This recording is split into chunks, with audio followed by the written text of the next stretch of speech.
BTS member Jeon জাংকুকের খুব পছন্দের একটি ড্রামা হচ্ছে 21-22। কি আছে এই ড্রামায় যার জন্য জাংকুকের কাছে এই ড্রামাটা এত ভালো লেগেছে, সেটাই জানবো আজকের এক্সপ্লেনেশনে। তাহলে চলুন শুরু করি আজকের এক্সপ্লেনেশন। ড্রামার শুরুতে আমরা মিনসি নামের একটি ছোট বাচ্চা মেয়েকে দেখতে পাই। সে তার মায়ের সাথে স্টেডিয়ামে এসেছে। তখন সেখানকার একজন স্টাফ তার মাকে জিজ্ঞেস করে, আপনার নাম কি নাহিদু? মেয়েটির মা উত্তর দেয়, হ্যাঁ আমার নাম নাহিদু। এরপর তারা দুজন কথা বলতে থাকে এবং নাহিদু তখন মিনসিকে বলে, তুমি ভেতরে যাও, আমি বাইরে থেকে তোমাকে দেখব। মেয়েটি খুব বেশি নার্ভাস ছিল এবং সে তার মাকে জিজ্ঞেস করে, আমি কি করে কম্পিটিশনটি জিততে পারবো? তার মা উত্তর দেয়, তুমি জিতো বা হারো এটা ম্যাটার করে না, কিন্তু তুমি যে কম্পিটিশনে অংশগ্রহণ করছো এটাই আমার কাছে ম্যাটার করে। তুমি ভেতরে যাও এবং পারফরমেন্স করো, আমি তোমার সাথে আছি। মিনসি পারফরমেন্সের জন্য ভিতরে গেলে সে দেখতে পায় একটি মেয়ে অলরেডি পারফরমেন্স করছে। মেয়েটি খুব ভালো পারফরমেন্স করছিল, যার কারণে মিনসি খুব বেশি নার্ভাস হয়ে যায়। এরপর মিনসিকে পারফরমেন্সের জন্য তার নাম ধরে ডাকতে থাকে, কিন্তু মিনসি খুব বেশি নার্ভাস হয়ে সেখান থেকে দৌড়ে পালায়। নাহিদু এই সবকিছু বাইরে বসে দেখছিল।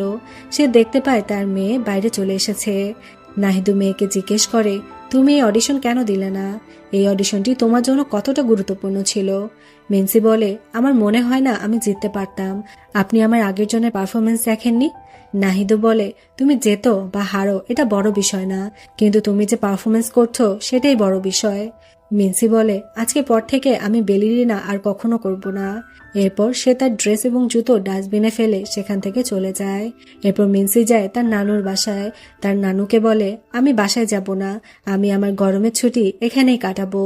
এটা বলে সে ভেতরে চলে যায়।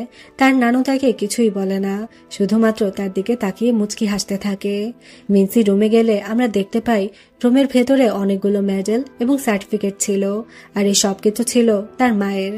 রাতের বেলা মিনসি তার মায়ের জিনিসপত্রগুলো দেখতে থাকে। এরপর সেখানে সে একটি ডায়েরি খুঁজে পায়। ডায়েরিটি খুলে পড়তে শুরু করে।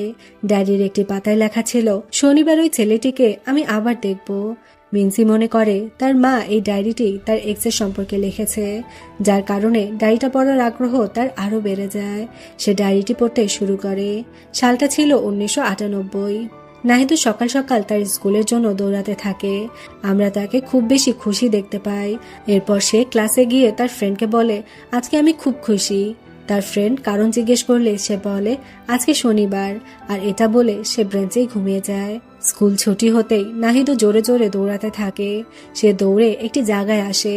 নাহিদু ভেতরে একটি মেয়েকে দেখতে থাকে, যার নাম ইউরি। ইউরি ফেন্সিং প্র্যাকটিস করছিল। আমরা জানতে পারি ইউরি হচ্ছে নাহিদুর আইডল। নাহিদু ইউরিকে দেখে খুব খুশি হয়, আর নাহিদুর ফেন্সিং খুব বেশি পছন্দ। ইউরি ফেন্সিং এর মাধ্যমে কোরিয়াকে অনেকগুলো মেডেল এনে দিয়েছে এবং ইউরি অনেক বেশি পপুলারও। তাই ইউরির মুভমেন্টগুলো দেখতে থাকে এবং সে নিজেও প্র্যাকটিস করতে থাকে। ইউরি যেমনটা করছিল নাহিদুও বাইরে দাঁড়িয়ে ঠিক তেমনটাই করছিল। নাহিদু ফেন্সিং নিয়ে খুব বেশি সিরিয়াস ছিল। আর এরপর সে যখন পরের দিন স্কুলে আসে, সে জানতে পারে তাদের স্কুল থেকে ফেন্সিং বন্ধ করে দেওয়া হয়েছে। সে তার কোচকে রাগ দেখিয়ে বলে, আপনারা এটা কিভাবে করতে পারেন? আপনারা কিভাবে আমাদের স্বপ্ন ভেঙে দিতে পারেন? এটা শুনে কোচ রেগে যায় এবং নাহিদুর কাছে গিয়ে বলে, আমি তোমার স্বপ্ন নষ্ট করছি না, বরং তোমাদের টাইম নষ্ট করছি। তোমরা যদি ফেন্সিং করতে চাও তাহলে অন্য স্কুলে গিয়ে ভর্তি হও। এরপর আমরা বেগজিং নামের একটি ছেলেকে দেখতে পাই। সে তার সাইকেল নিয়ে নিউজ পেপার ডেলিভারির কাজ করে। একদিন যখন একটি ঘরের নিউজ পেপার ডেলিভারি করতে যায়, তখন সেখানকার মালিক তার উপরে অনেক রেগে যায় এবং তাকে বলতে থাকে, এটা তোমার মাথায় রাখা উচিত যে কিছু ঘরের নিউজ পেপার ছাড়া দিন শুরু হয় না, তাই তোমার অবশ্যই নিউজ পেপার টাইম মতো ডেলিভারি করা উচিত ছিল। বেগজিন তার কাছে ক্ষমা চায় এবং বলে, আমি আজকে প্রথম নিউজ পেপার ডেলিভারি করছি, আর আমি শহরেও নতুন, কালকে থেকে অবশ্যই টাইম মতো আসবো। এই বলে সে সেখান থেকে চলে যায়। অন্যদিকে নাহিদু রেডি হয়ে তার স্কুলে যাচ্ছিল। তখন সে তার মাকে বলে, আমি স্কুলটা চেঞ্জ করতে চাই, কেননা আমার স্কুল থেকে ফেন্সিং বন্ধ করা হয়েছে।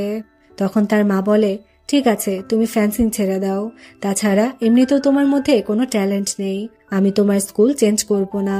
তখন নাহিদু তার মায়ের উপর চিৎকার করতে থাকে এবং বলতে থাকে, আমার মধ্যে অনেক ট্যালেন্ট আছে। ঠিক তখনই বেগজিন তাদের বাসার সামনে নিউজ পেপার দিতে আসে। সে তাদের দুজনের কথা শুনতে থাকে। নাহিদু তার মাকে বলতে থাকে, ফেন্সিং আমার স্বপ্ন আর আমি এটাকেই আমার ক্যারিয়ার বানাতে চাই। কিন্তু তার মা তার কোনো কথা শুনতে চায় না। সে বলে, তুমি এরকম একটা জিনিসকে কিভাবে নিজের প্যাশন বানাতে পারো, যেটা তুমি ঠিকমতো করতেই পারো না? নাহিদু এটা শুনে অনেক বেশি রেগে যায়। সে তার মাকে বলে, যেভাবেই হোক আমি আমার স্কুল ট্রান্সফার করবই, আপনি আমার কোনো বিষয়ে নাক গলাবেন না। এই বলে সে সেখান থেকে চলে যায়। তখনই সে দেখতে পায় একটি নিউজ পেপার উড়ে এসে তাদের একটি স্ট্যাচুর উপর পড়ে, যার কারণে স্ট্যাচুটা ভেঙে যায়।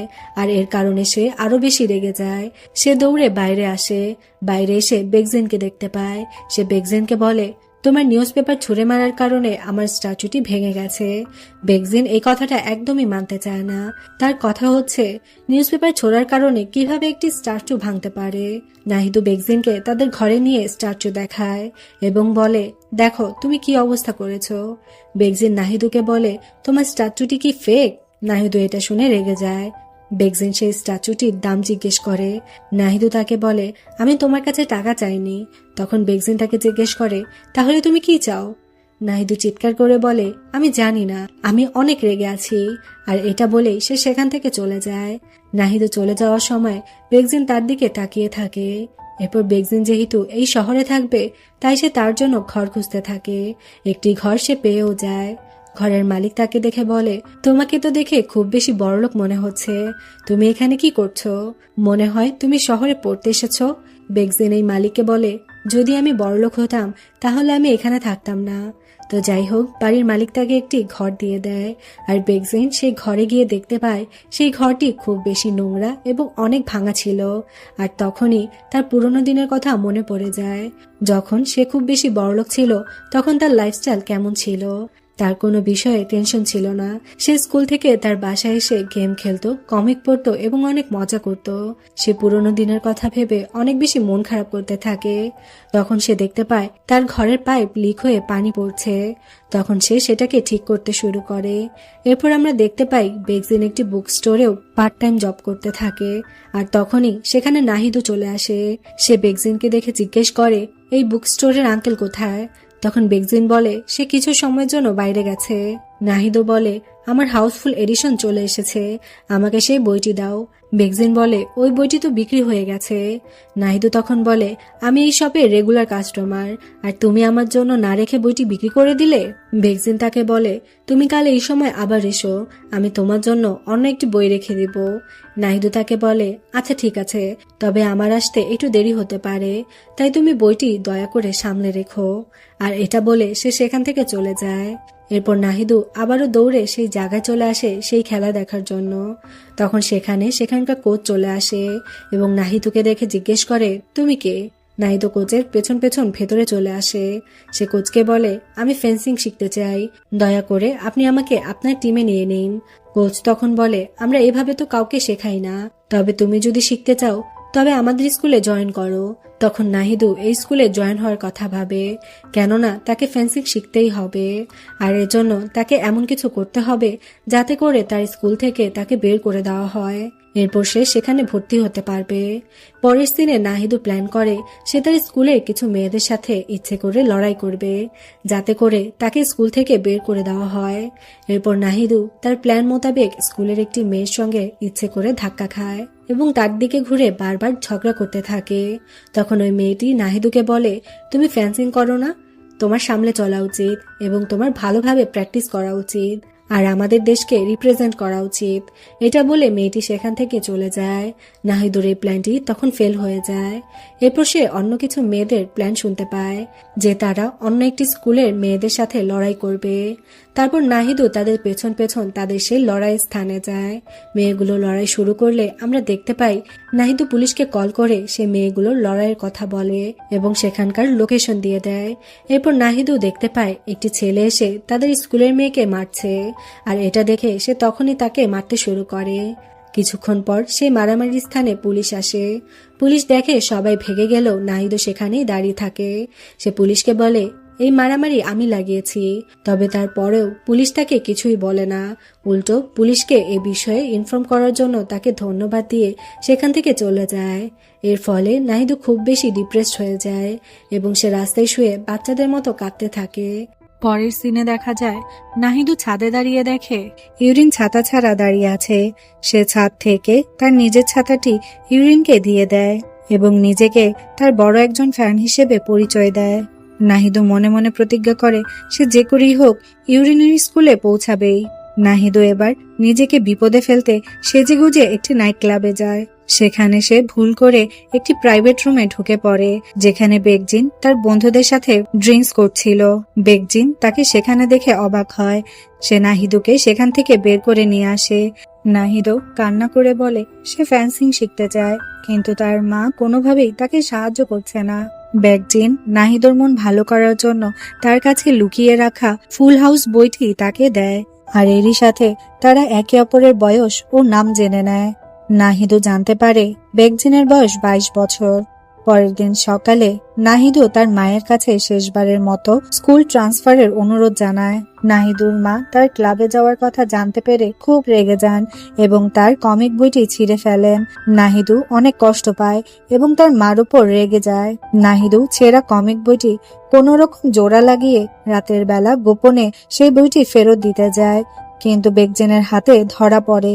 বেকজিনের নাহিদুর অবস্থা দেখে মায়া হয়। এরপর নাহিদু সরাসরি কোচের কাছে গিয়ে তার ফেন্সিং স্কিল দেখায়।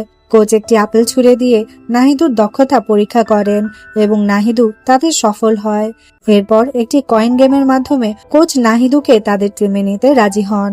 অবশেষে দেখা যায় নাহিদুর মা আসলে ওই কোচের পুরানো বান্ধবী ছিল। তার মাই গোপনে কোচের সাথে কথা বলে নাহিদুর ট্রান্সফারের ব্যবস্থা করেন। নাহিদু নতুন স্কুলে ভর্তির সুযোগ পেয়ে খুশিতে আত্মহারা হয়ে যায় এবং বেকজিন তাকে দূর থেকে অভিনন্দন জানায়। আর এরই সাথে প্রথম পার্টটি এখানেই শেষ করছি। খুব শীঘ্রই দ্বিতীয় পার্ট আপলোড হয়ে যাবে। দ্বিতীয় পার্টটি দেখার জন্য অবশ্যই আমার চ্যানেলটি সাবস্ক্রাইব করে রাখুন।